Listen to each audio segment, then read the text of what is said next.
Bonjour, aujourd'hui nous allons vous expliquer le conflit qu'il existe entre la Chine et le Tibet. Tout d'abord, nommé le toit du monde en raison de son altitude d'environ 4900 mètres de certaines villes, le Tibet est une région située au nord de l'Himalaya, la chaîne de montagnes la plus haute du monde. En fait, cette région regroupe 25% du territoire chinois. En 1912, le Tibet devient indépendant, mais après quelques années, les Chinois reprennent ce territoire. Dans cette vidéo, nous allons vous expliquer tous les détails de ce conflit. Les acteurs qui ont participé à ce conflit sont, bien sûr, le Tibet, ensuite la Chine qui a envahi les terres tibétaines pour montrer leur supériorité, par exemple. Les autres facteurs seront expliqués après. Il y a aussi l'Inde qui protège le Tibet. En fait, le Tibet est considéré comme une zone tampon entre la Chine et l'Inde. Et il y a les États-Unis. 1912, fin de la dynastie Qing. C'est l'indépendance du Tibet. 1er octobre 1945, c'est la création de la République populaire de Chine. Et en septembre 1950, la Chine va annoncer que le Tibet va être libéré, ce qui veut dire qu'il va être annexé.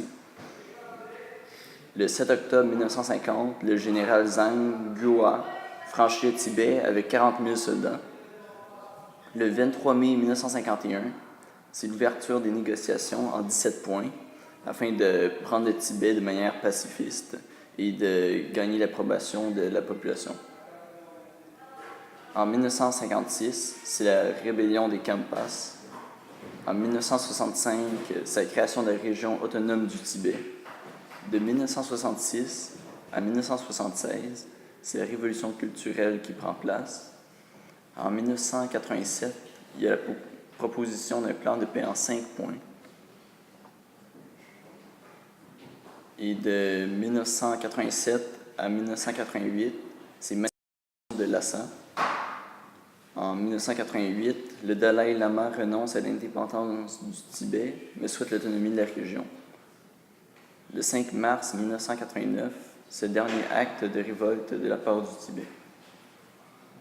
Le 7 mars 1989, Pékin instaure une loi martiale à Lhasa, ce qui veut dire que la police et l'armée vont prendre en charge la sécurité et vont avoir plus de pouvoir et de contrôle sur la population.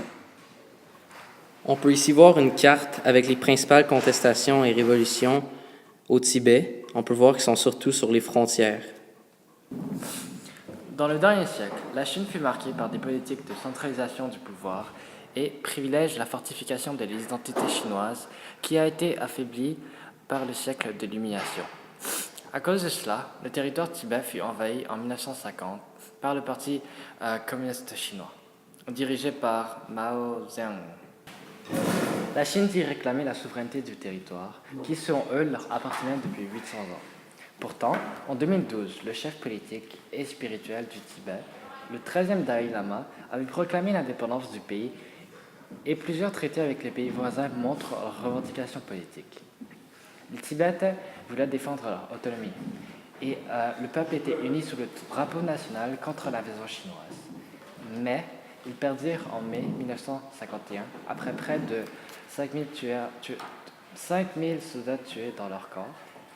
Dans le corps de l'armée populaire de libération, 114 furent tués ou blessés. Les civils reçoivent aussi des répercussions. Environ 4000 Tibétains sont emprisonnés et il y a plus de 1000 morts selon le Dalai Lama. Lui s'est réfugié en dehors du pays, ainsi que le précédent gouvernement de Tibet. Aujourd'hui, c'est encore le Parti populaire chinois qui gouverne et, afin d'assimiler plus facilement leur culture et politique, ils ont favorisé l'immigration des Han chinois, les Chinois traditionnels. Ils composent 60% de la population du Tibet. Ainsi, les Tibétains sont une minorité dans leur pays et vivent des injustices et la pauvreté.